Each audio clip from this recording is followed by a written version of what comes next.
Welcome to the Escape into Board Games podcast. I'm Chris. And I'm Matt. And this is our escape from the real world where we talk about board games.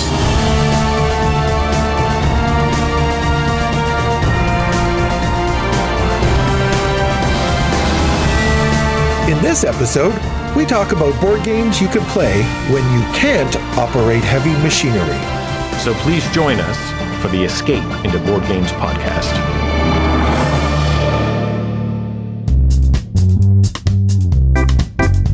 After a long, stressful week, it's quite common to want to relax, chill out, and not compound the stress of the week with having to learn or teach a game with your friends. Board games don't always have to be the focal point of an evening. Sometimes adults like to imbibe or consume intoxicants that can make playing board games difficult. But this shouldn't stop you from suggesting board games to play. As we are fond of pointing out in this podcast, there is a board game for every occasion. So in this episode, we explore games that you can play with people who are potentially buzzed, Like loaded, moderately baked, leaning towards tipsy, recently ripped, 3 sheets to the wind, somewhat elevated, haphazardly hammered, pleasantly plastered, slightly smashed, certainly sloshed, tiny bit toasted, cloudy with a chance of munchies, positively potted, inebriated, becoming bombed, pickled. unsober. So please join us as we talk about board games you can play when you're lit. I have a little go bag. So I go to the thrift shop a lot and I'll find favorite games that I already own, but I'll buy a second copy and just shove them in that go bag. And that's ready to go. If I want to go to a party or something, I chuck it in the car. And it usually stays in the car, right? Yeah. But sometimes you can pull it out. You just get some people to play a game. It's surprising how often I've gotten a not board game party playing board games. Yeah. I think that's the key, right? Is finding games that people will try and aren't afraid to look a little bit foolish. If everybody is imbibing and enjoying themselves, that can let down some of those guards. That's true. And finding that right game becomes a little bit easier. Yeah, hopefully you can teach it as you're playing. Right. A good example of that would be Anomia, which is certainly in my little go bag. Anomia we talked about in our Games That Cascade episode. And that's the kind of game that you can actually teach somebody while you're setting it up. You shuffle the cards, you lay them out, you start flipping cards over, and you explain how it goes during the first round of play. Right. And it's that easy. Yeah. And that's another good example to play with a crowd like this too, because there's that brain fart mechanism that goes on, like trying to recall very quickly the name of an opera or the name of a lake. Yeah. And you have to recall that information very quickly, and it's often a lot funnier after a few drinks. Yeah, I think Anomia would fit really well into this category as well. You know, you go to someone's house for dinner and you've got that little game that fits in Sherry's purse or my pocket. You sneak it in, right? You've smuggled it in, yeah. Yeah, you sneak it into the house. Invariably, somebody mentions, you know, Chris plays board games. He's a real board gamer or something like that. Yeah. And that's my cue to say, well, I just happen to have brought this game. If you want to try one, you know, now that we're talking about it, I happen to have brought one that I think people will really like, and it's easy to learn. Here's a 30-second elevator pitch, and everybody's like, oh. Yeah. Oh, that sounds like fun. Yeah. And, you know, alcohol or whatever, that adds to the experience. Yeah. We're not asking them to play a hand of poker here. No, yeah. Right? There's no math involved. We're going to play something light and fun. I was at a work function. We were all heavily into the drinks at this function, and somebody had brought up, oh yeah, you're the board game guy, right? And I'm right. Like, that's right, I am the board game guy. I started to go on about the hobby a little bit, and I could see their eyes glaze over. And I'm like, you know what? And I reached into my pocket and I actually had a copy of Zombie Dice that I had taken out of the package and just put it into a dice bag. Nice. And then I had some D10s or something for keeping track of score. So I reached into the bag and I pulled all the D10s out and I gave everybody, you're all at 0. Yeah. And I'm like, just reach into the bag, pull out 3 dice and roll them. And they're like, what? I'm like, just reach in the bag, pull out 3 dice and roll. And we were playing instantly, like within seconds, we were playing the game. A small crowd gathered around us and we're like, what are you doing? What's happening? And I'm like, we're just going to play this game really quick. And everybody got into it, like instantly. We're like, what's going on? Oh. Yeah. We just played a quick game of zombie dice. Nice. They didn't know I had it in my pocket. Boom. Board game. Surprise! You've been hit with a surprise board game. Another game that fits in this category really well is Illusion, which we talked about in our episode 5 Fun Games for Families. That's a really good game because it's, again, really small. You can fit it in your pocket. Yeah. The rule teach is seconds. And then people are always intrigued by, what are we doing in this game? Oh, measuring colors? Yeah. Oh, and then they always want to figure out what's going on. And once they know what's going on, they want to try it. And then once they've tried it a couple of times, the games, really get going, and then it's over.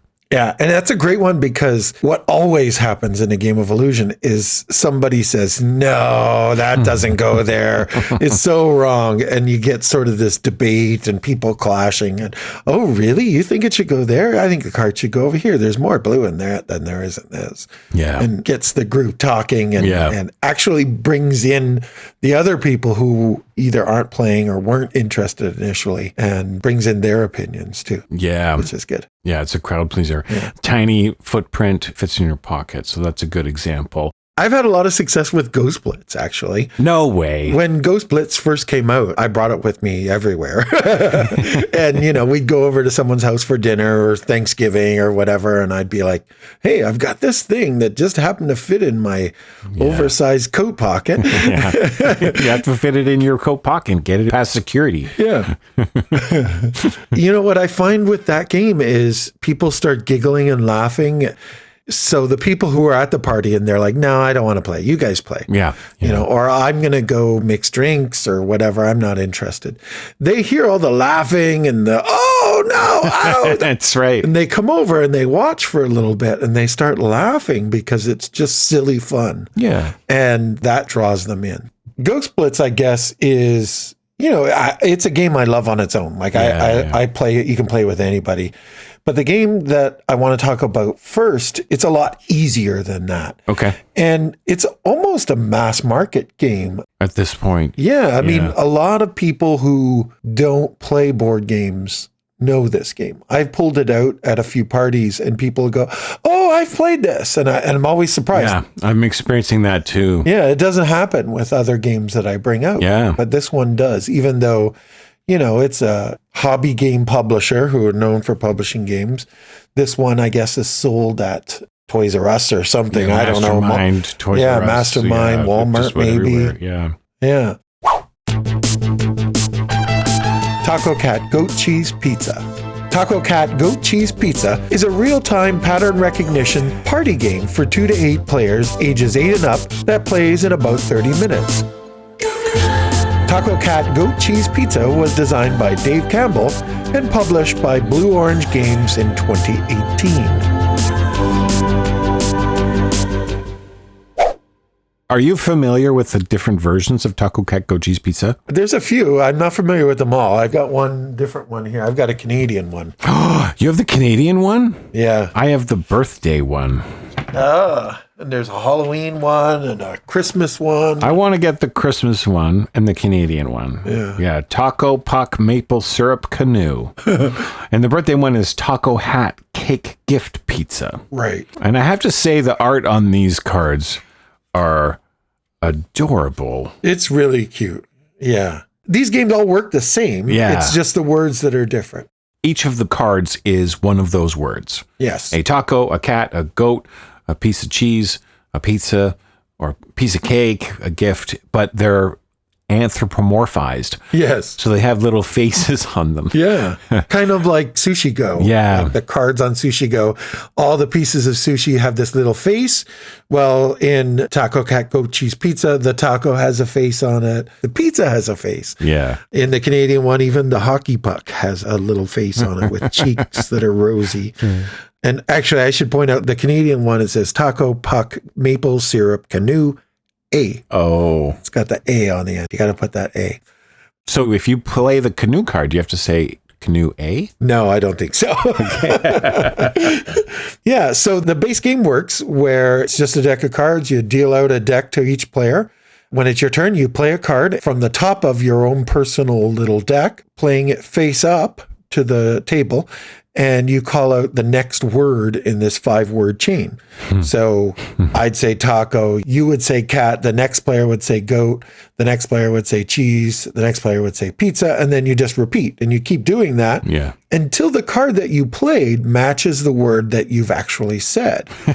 So that happens sometimes a lot and sometimes not so much. Yeah. But as soon as it does, when the word that you says matches the card that you've played, everyone has to, as quick as possible, slap their hands on top of the pile as fast as they can. And the last person to slap the cards has to keep those cards. Yes. So they pick them up and they put them to the bottom of that deck if they have. Now they got more cards they have to get rid of. Exactly. Yeah.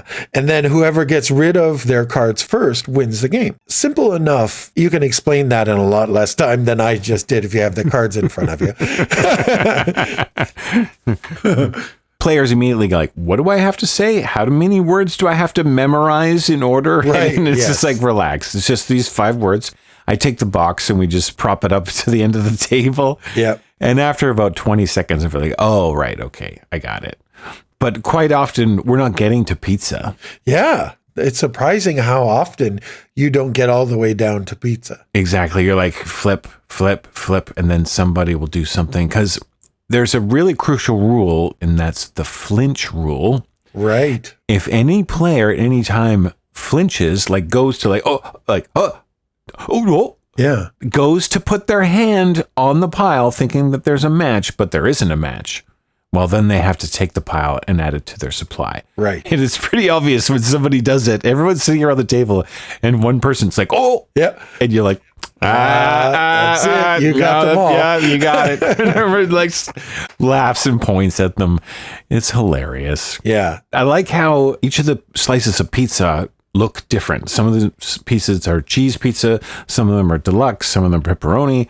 And so when you flip them over, they look different and the tacos look different. But some of the cats are white and some of the cats are brown and some of the goats are white and some of the goats are brown. And so it's really hard to tell the difference between them. And so when the cats and goats come out, that's when you get a lot of that flinching. Yeah. Because you're like, oh, I see and it's quite... It's true. Quite hilarious. And the other thing that is really well done from a graphic design point of view is the cards are different colors. But it's not like all the tacos are the same color and all the cats are the same color. That's right. Sometimes the taco background card is the same color as the cat. So here you are waiting for that yellow card, it's oh no, it's not. It's not a cat. It's the taco, that kind of thing. Can't trust the background color at all. You can't trust the background color, and sometimes the images throw you off too. So yeah, I'm just looking now at my deck and I'm noticing that this cheese pizza and this slice of cheese look indistinguishable, except the cheese pizza's got a little crust on it, right? And it's like, wow, that's tricky. I played this game dozens of times, and I don't think I've ever noticed the pizza was a different slice. I don't think I ever noticed that. Yeah, there's different slices of pizza in there. Very cool. It's fun. I like this one a lot because you can get anybody to play it. Yep. And if they come right in, they get sucked right in almost immediately. Yeah. It's definitely a game that tends to get a little rowdy. Yeah. Because there's tons of laughing. Yeah. I don't think I've ever played this game where everyone at the table is not just giggling like a 5-year-old. It's very, very, very short. It can be 10 minutes. It can be 20 minutes at the most, usually. I have had it overstay its welcome. Yeah, once or twice. Yeah. It just wasn't working. We were like passing the cards back and forth and nobody was able to get rid of their deck. But it's easy to just say, we want to stop now, and then we just see who has the least number of cards. Exactly. And we've taken away the flinching rule, too, to make it last a little bit faster.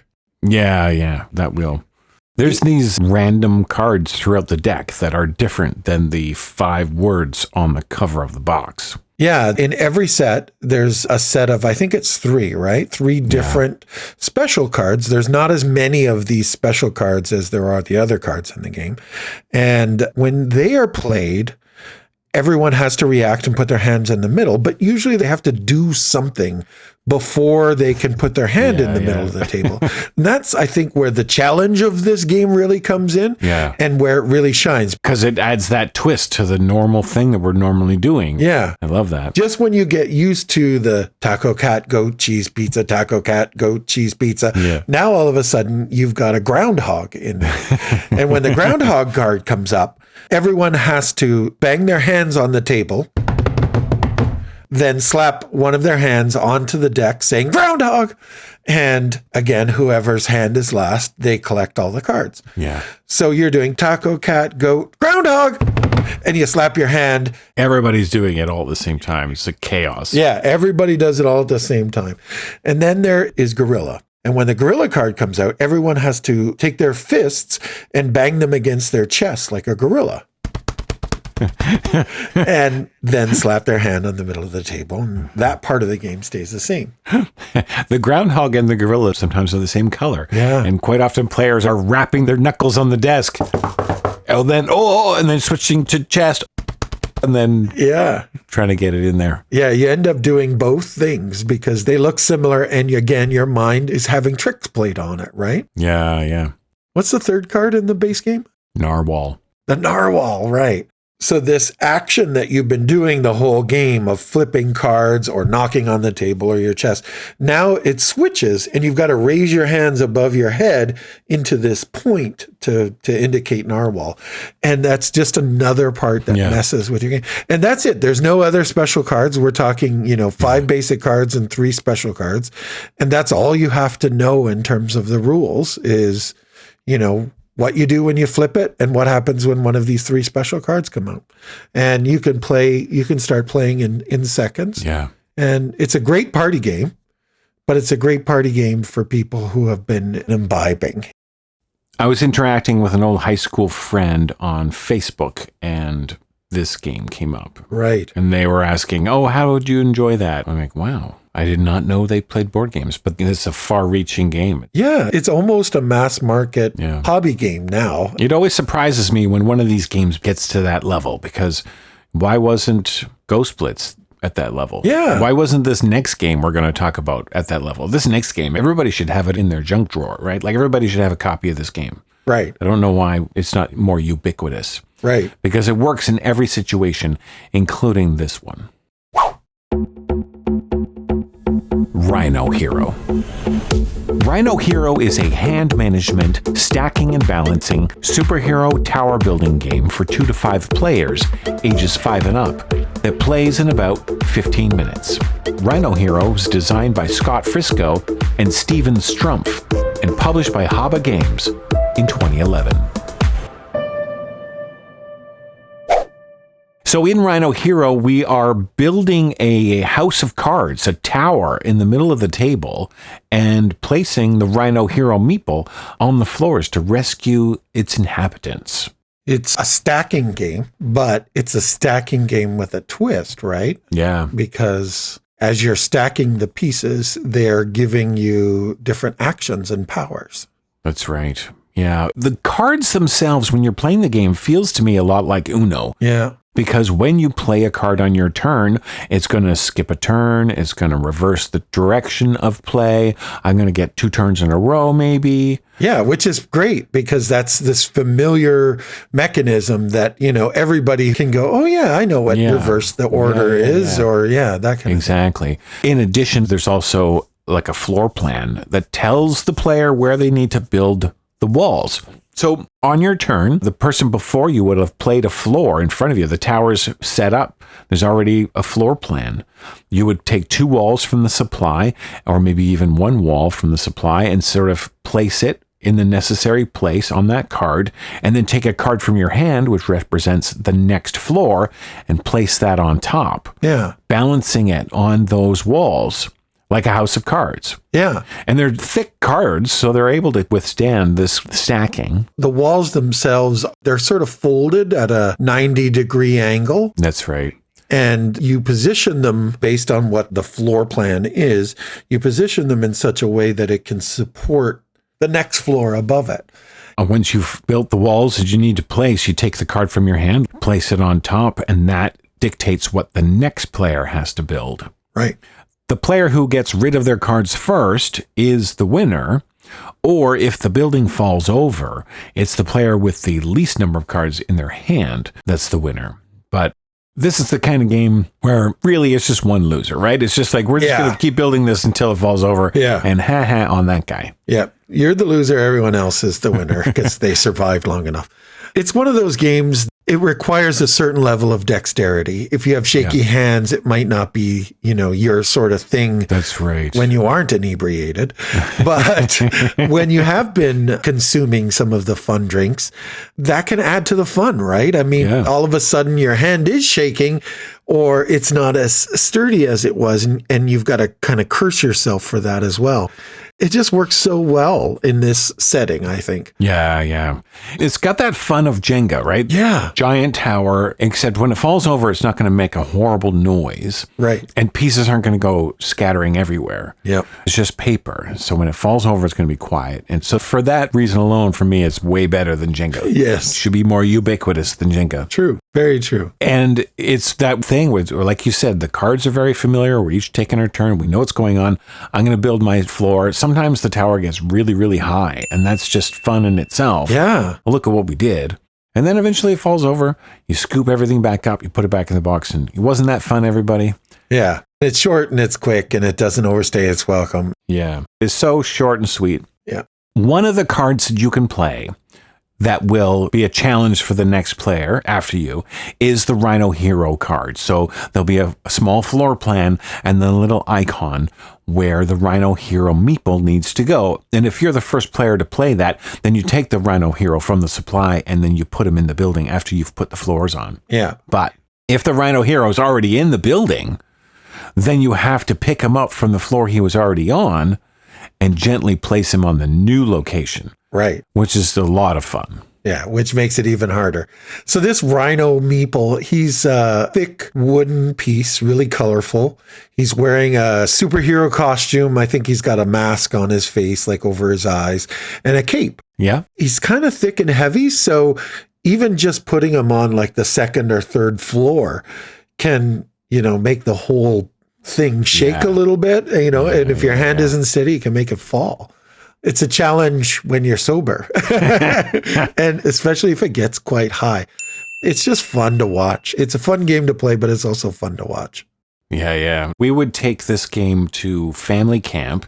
You've heard me talk about family camp in our unique game experiences episode. Yeah. This was the kind of place where we're all in the big mess hall together having a meal, and it's all wrapping up, it's all finishing, and everyone's getting ready to go on to the next activity. But of course, there's a board game for every occasion, and I have put Rhino Hero in my cargo short pockets, and I pulled it out just as things are cleaning up, and I've started a game between a few people. And as the tower rises up off the table, more and more families are coming over from other tables to see what the heck is going on. Yeah. We've heard of board games being called gateway games, where we can present this to somebody and just as a nice, gentle introduction into the hobby. Rhino Hero, it's like a magnet because it's like a beacon. Yeah. Right? And just like more, that just draws people over, and they must know what's going on. Yeah. And of course, we get through a game super fast, and then I'm like, okay, who wants to play the next game? And there's always somebody like, I'll give that a try. Yeah. Like, saddle up. In some ways, I think of Rhino Hero as a kid's game. It's a HABA game, and they specialize in kids' games. It's in that yellow box. Yeah. But once you start to see this tower and you see the tension at the table and how people are holding their breath and their hands are shaking, and you know what I mean? It draws people in, and people, who wouldn't normally play a game and certainly wouldn't play a game like that get to try it out. Exactly. And you can have some drinks. You can have a conversation while this is all going on. Yeah. It's not taking up all your cognitive abilities. Exactly. You're right about the size. Rhino Hero is this small deck of cards, or I guess two kinds of cards, and a meeple. It's the size of a VHS case, right? It's tiny. It's half that, right? It's very skinny. Again, fits in your pocket, works really well for what it does, and it's over quick and fun, and everyone laughs, and the tension, you're holding your breath, and Rhino Hero is a really, I think, underappreciated game. Love it. Good choice. The next game we're going to talk about looks very much like a puzzle kind of game. Yeah. And it is that. I mean, there is a puzzle element to it. But I find the biggest part of it is the dexterity involved in moving the pieces around. Dr. Eureka. Dr. Eureka is a dexterity real-time puzzle game for 2 to 4 players ages 8 and up that plays in about 15 minutes. Dr. Eureka was designed by Roberto Fraga and published by Blue Orange Games in 2015. Dr. Eureka has some important experiments that he wants you to complete. You have to solve his scientific formulas by mixing the molecules in the form of these colorful round marbles. And you mix them from test tube to test tube without touching them with your bare hands. You're going to transfer these marbles or molecules by holding the test tubes and tilting them, pouring one into the other. And you're going to transfer them as fast as you can. And if you do it faster than your competition, you'll be the best scientist in this game. This is such a crazy game. We know this puzzle, right? Everybody knows. I've seen that Dr. Eureka is compared to this older game called The Tower of Hanoi. Okay. I've not heard of this game, but it's a puzzle style game, and it has sort of 3 pegs with these sort of wooden donut pieces. That's right. All on one, sort of from largest to biggest. And they're rainbow color, right? Red, blue, rainbow blue. colors. Yeah. And you're basically moving one to one peg, and then you move it to the other peg if you don't need it right now. You're doing that back and forth. You're trying to get the whole tower from one peg to another peg, but you can't put the big ones on top of the little ones. You always have to put the little ones on top of the big ones. Yes. There's all these. Yeah. I'm familiar with that game. I didn't know that it was. What did you say it was called again? The Tower of Hanoi.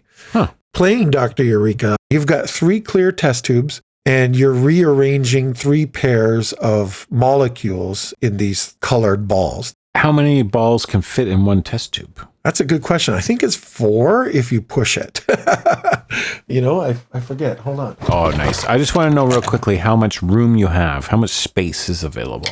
All right. So 4 can fit in each test tube. 5 is really... Oh my God. So you can kind of balance one on top, a 5th marble on top if you're really, really careful. Yeah. Wow. It's not something I would necessarily do in the middle of a game, but you can. So you said you had 3 pairs. So 6 marbles? There's a red, a purple, and a green, and there's 2 of each marble. And someone will flip a card in the middle of the table, and it will show you the 3 different test tubes, and one of them might be blank, or they'll have sort of an assortment, a pattern of colors. Yeah. So it might be red, purple, purple in the first test tube, and then green, red, red, or something like that. And so then you have to match those colors in that order with your actual test tubes that are sitting in front of you. Wow. And you're doing this in a race with everyone. Yeah. And the first person who gets it says stop, and we look at their 3 test tubes, and does the pattern match exactly, or do they have something mixed up or upside down, that kind of thing, some kind of mistake. Something switched. And if there's a mistake, they're out of the round, and everyone continues until someone gets it right. But if they got it, they claim the card as a prize, and I think you play to 3 or 5. I think it's 5 different cards, and whoever has 5 cards is the winner. Okay. It requires 2 things, right? There's this sort of puzzle of finding the most efficient way of moving the balls around. You put this one in the right one because you don't need it right now. But if you put that one on top of this one, that'll look good. And then you put the one that you put aside, you put it back into the middle one to make it work. And then you've matched them all up. The other thing you can do is you can actually flip one of your test tubes over so it's upside down. But that's a risky move because you have to do it quite quickly and sort of snap it onto the table because they're balls. They're going to come flying out of the test tube if you do it slowly. And any time the balls hit the table, you are out of the round. You can't compete anymore. Oh, wow. So yeah, it's one of those games that the dexterity, I think, is much more important than the puzzle side of it. Yeah, okay. Some people have problems with the puzzle side of it too. And I imagine the more inebriated we become, that problem solving goes away. That's true. And we add this to our games that we'll play when lit nights and when we've been consuming. And it works really, really well and causes a lot of giggles and a lot of frustration, but it's good-natured frustration. Yeah. When the ball hits the table, you're like, ah!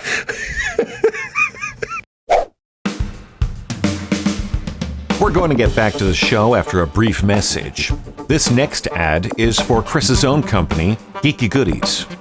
If you'd like to hear what an ad for your game, product, or website might sound like, drop us a line at escapeintoboardgames@gmail.com. When we escape into board games, we're always wearing our Geeky Goodies t-shirts. They are great conversation starters for gamers and non-gamers. But did you know that they also sell drink coasters, socks, mouse pads, cupcake toppers, and so much more? All things board games. All things geeky. Visit geekygoodies.com and use coupon code ESCAPE for a 10% discount off your purchase. I think there is a certain charm to pulling out a dexterity game when everybody's nicely toasted. I think that's a fun thing to do for sure. And the challenge of the Tower of Hanoi can be quite overwhelming for people who are inebriated. And so yes, I will see your Dr. Eureka and raise you Sticky Chameleons.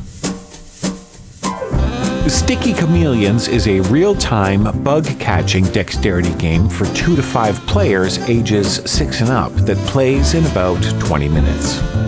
Sticky Chameleons was designed by Cedric Barbet and Theo Riviere and published by Yellow in 2017. In Sticky Chameleons, we're all chameleons trying to catch bugs that are represented as tokens on the table.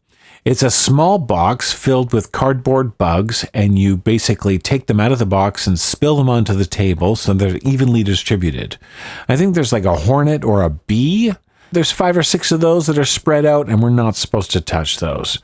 But everybody else is fair game. I'm really excited to hear how you describe the next part. The little piece that you use to catch them, because that's something you almost have to see. Yeah. We all know what this is. We've seen when you go to the gumball machine and you get that little toy out of there and you pop it open and it's a long, sticky hand. Yeah. It's like weird. It's got the consistency of Jell-O, but hard. But not hard. It's soft to touch, and it's a hand with like a really long tail. So in the idea, in this game, they are the chameleon's tongues, and you hold them by one end and swing them at the table and try to grab, and it sticks to the tokens, and it picks up these bug tokens. You can pick up the bug tokens with your sticky hand. And then you kind of pull it off the table, and it kind of flings back at you with the token or tokens stuck to it. You can imagine just how much accuracy you can get with a sticky hand, even with hours and hours of practice. Or how little accuracy. That's right. It's a free-for-all. It's absolute chaos. Yeah. I had this game for 20 minutes. And we had already spilled a glass of wine on the components. Well, that's what this game really should be played with. Yeah. I mean, it's a good kids game, but when you're playing with adults, you've got to have some wine or... Absolutely. Yeah. The sticky hand, it ricochets, it flings around, right? With equal force as you fling it at the table. If you don't hit the table or miss your target, or even if you do pick something up, it's going to come ricocheting back at you with equal force. And quite often you can create like a skipping rope action and kind of wing it around like a yo-yo or a lasso and just kind of create and then hopefully, whapa! Exactly. Shopa! How is it again? Shopa! Yeah, that's right. And it makes a slapping noise.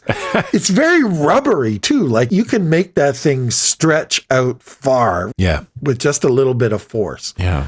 And, obviously it's not very accurate at that distance. It's not accurate at any distance. Yeah. It's surprising if you kind of swing it around, that thing can really expand. That's right. And you're not allowed to take the pieces off the tongue. Once you've picked up a piece, you can't use your other hand to reach out and go, I don't want that, and just peel it off and put it on the table.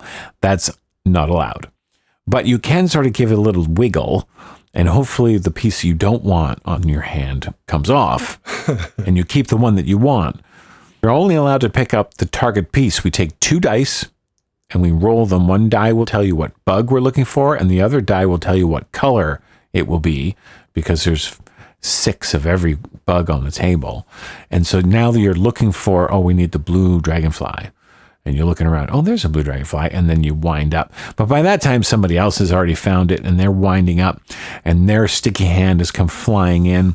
Sometimes they'll get tangled up. They'll hit each other. The 2 sticky hands will hit each other midair. Yes, that's right, too. This component that they've put in the game, for me, it's something I saw as, growing up in the 80s. It was a toy, like you said, you'd get in the coin dispensers or somewhere like that.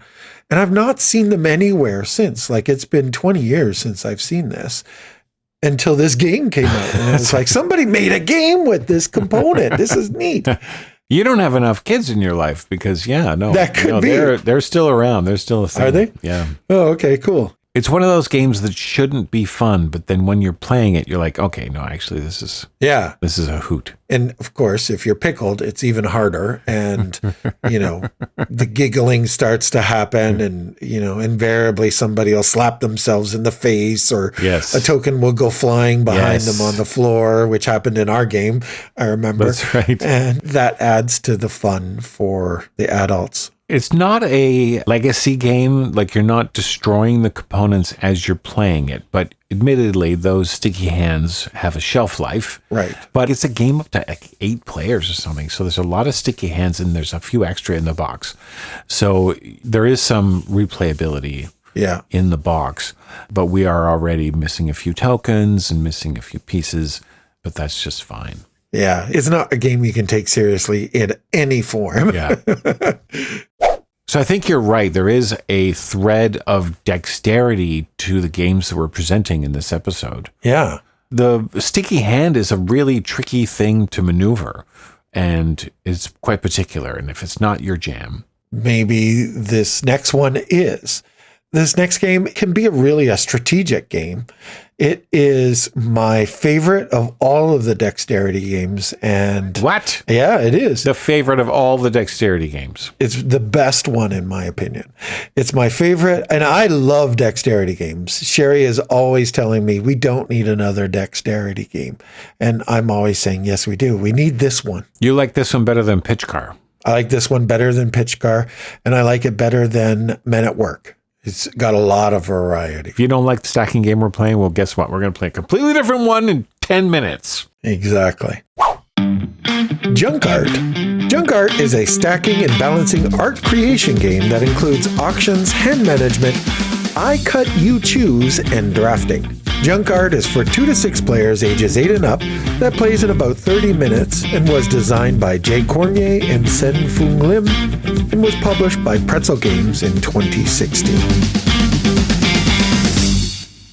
Where some see junk, others see art. You are an up-and-coming prodigy known for turning everyday pieces of junk into magnificent structures and extraordinary creations, otherwise known as junk art. So you're an artist, and you're taking these pieces of junk, which in this case are these wooden-shaped pieces in different colors, 4 different colors, and you're going to be stacking them and balancing them and trying to create art out of it, or something that looks like art. The art's always like a second thing, right? It's always like you're trying to get the piece on there. Let's get it on there, and let's maybe get it high. Yeah. Try to get it as tall as possible. It's this Jenga-esque kind of stacking that you're doing. Yeah. And your goal usually is to create the tallest piece. What I like about junk art is the colorful pieces. The wood pieces are all different, right? Yeah. There is like a barbell piece. Yeah. But that barbell piece is in all 4 colors. Right. and there's a little wedge.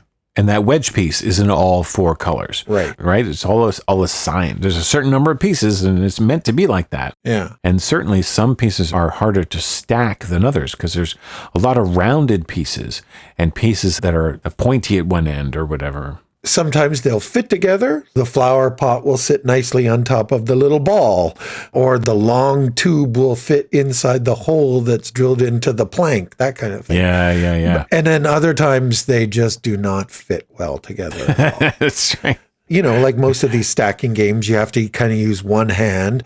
And if the pieces fall off, you receive some sort of negative points. The game comes with 10 modes or mini games. Yeah, because we're like touring artists, right? Going from city to city, competing in different junk art competitions, if I'm not mistaken. Yeah, no, that's exactly it. That's what we're doing. And each one has their own set of sort of mini rules. Yeah. The base rules are basically the same. You know, you're stacking pieces, you want to make it the highest. Basically, all 10 of the modes do something different. They all change the rules a little bit. Yeah. Sometimes we're building this sort of common structure in the middle of the table. That's right. Yeah. Sometimes you're each building your own structure and you're trying to build the highest structure. Sometimes it's a speed thing. Sometimes you're choosing the pieces for the players on your left and right. So you want to give them the worst pieces. Yeah. Sometimes you're choosing 2 pieces and you give them to your person on your left or your right, and they choose which one they want to put on their structure, and they give you the other one. Yeah. So you have to choose 2 relatively good pieces because you're going to have to place one of them onto your structure. That's right. Or you can see that they have green at the top of their tower. So if you give them a green piece, then they're going to be incentivized to take that because that's going to give them a point. Whereas the orange piece is going to be working good for you because it'll be really nice to fit in your structure. And hopefully they'll take that. But they could just go, oh, you know what? That's going to help you too much. And they'll take the green piece. And then you're stuck with this orange piece that you have to stick it. Each of those games, each of those 10 different cities has one of those interesting mechanisms that changes the game completely. Yeah. Yeah, we're still stacking. You're familiar with that. And yeah, I know that the flower pot and the barbell and all those pieces are going to go together in that way. But how is that going to work in this game? Yeah. Because now I'm auctioning for pieces, or now I'm giving pieces to my opponent, or now we're building a structure in the middle of the table together. And on my turn, I don't want it to collapse, but on your turn, I do. Yeah. And it just makes the choices that you have to make that much more interesting and strategic. Yeah. So Junk Art is my favorite dexterity game, as I've already said. And it's great to play sober and strategically, but it works really well when you've been consuming the wobbly pops. Players who have had their dexterity challenged by consuming, they will have extra challenges in this game because some of the pieces fit really well together, but you are eventually going to get some pieces that really don't. And that makes it fun and interesting and frustrating. I would say if it's a whole night of games where you're playing lit, this might be the first one that you want to play that night, because as the night goes on, you might become too wobbly. It might overstay its welcome if you do the entire 10 city world tour complete arc. Yes. But they do recommend in the game that you play, 3 or 4 of these cities. And that would be enough as a little taste. Yeah. That's what I actually love about it is you can say, we're going to just play one city. Pick one at random. Let's play this city. Okay, we've played it for 15, 20 minutes and it's done. Yeah. Or you can play 3, which I think is the sort of standard way to play. Yeah. And then there's the world tour where you can do as many as you want, including all 10. The order that they come out makes it different a little bit each time. Very fun. Very, very good game. One comment that everyone who talks about Junk Art talks about, and it's really true, but I'm only going to touch on it real quickly, is they've put a lot of thought into what shapes will go together and make it harder and more interesting for the players around it. That's a common praise for the game, and it's very, very true. I think the other thing that isn't talked about nearly as much is the rules for each of those 10 mini games is brilliant. Like they've just come up with a bunch of little ways of just sort of changing that basic stacking mechanism. Yeah. And making it much more interesting, creating tension, creating, this way to kind of, I call it player screwage. It's like, I'm going to mess with your tower by giving you this really horrible piece. Or I'm going to give us both horrible pieces because I think it's going to be harder for you than it is for me to include either of these horrible pieces. Really, really a brilliant game.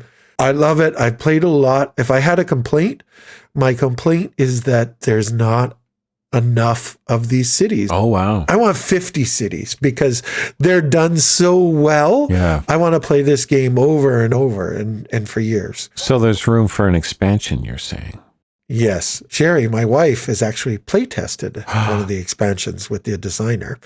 The game is designed by Sen-Fung Lim and Jay Cormier. Jay Cormier is no relation to me. It just happens to be the same last name.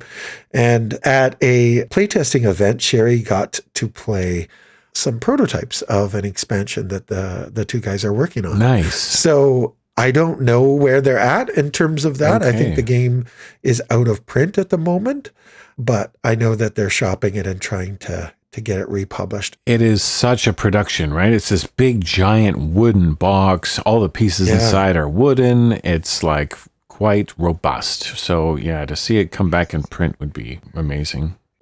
So I'm just looking ahead at the next game that we're going to present, and I just wanted to make sure, is this right? Mm-hmm. Was somebody high when we made this? Here it goes. Flying Sushi Kitchen. Flying Sushi Kitchen is a sushi assembling dexterity game for 2 to 4 players that takes about 30 minutes. Flying Sushi Kitchen was published by Redwood Adventures in 2018.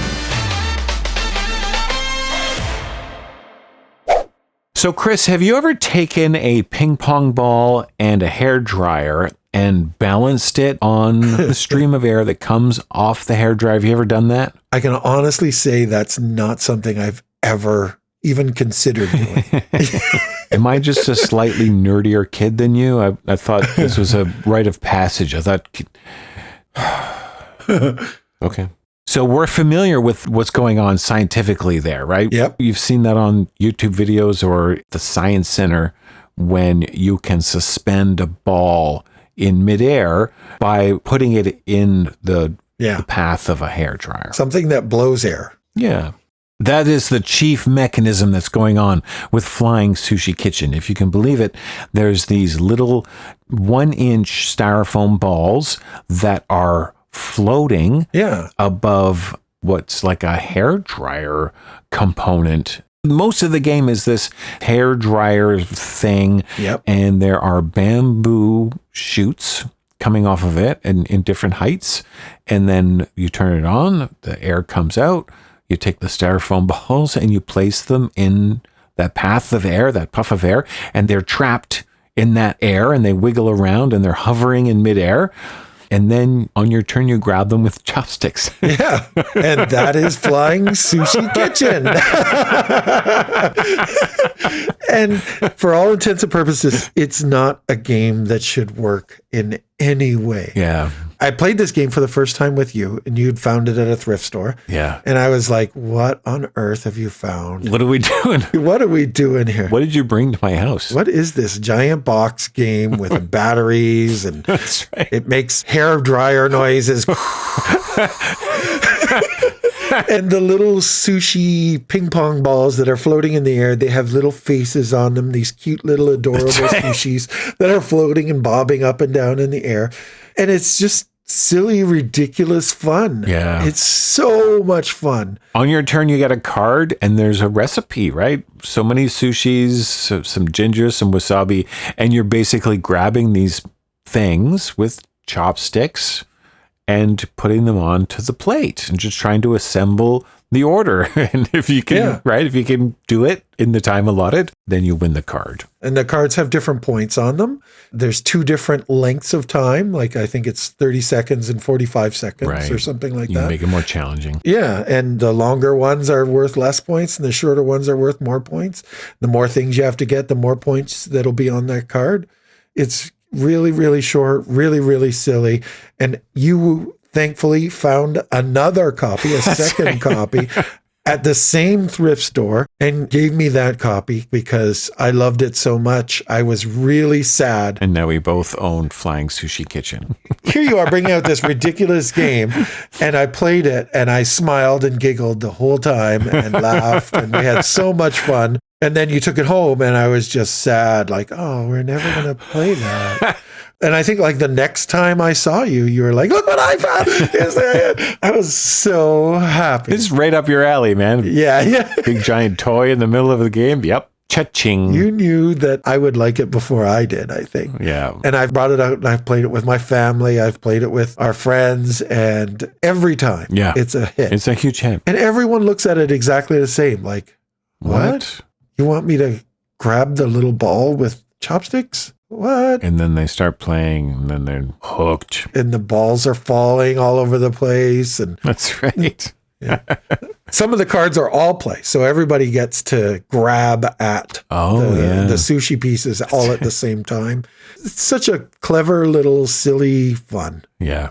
I have seen this at Snakes and Lattes, and we were at that gathering of friends when Tom Vassell and the Dice Tower crew came. Oh, cool. That's the first time I saw it. And that's why when I saw it at the thrift shop, I'm like, I'll take a chance on that actually working, and I'll bring that home and see if that's going to work, because I saw that it was so much fun. And I'm glad I took a chance on that one, which is so crazy. I didn't see that being played. I'd never seen it until you brought it to our house, and I was like, what is this? This is crazy. I've never seen it at any of the hobby stores that we go to. No. But apparently it's available on Amazon. Okay. Because I brought it over, played it with my sister and her husband, and they loved it so much that they sent me a message a week later, said, I found it on Amazon. They bought it. Got their own copy. That's awesome. Yeah, they got their own copy. It's a cheap game that gives you so much ridiculous fun, and you really can't go wrong with it. Equally frustrating and fun at the same time. Yeah. And a good game to play when you're lit. Have you played any of the games that we've talked about today?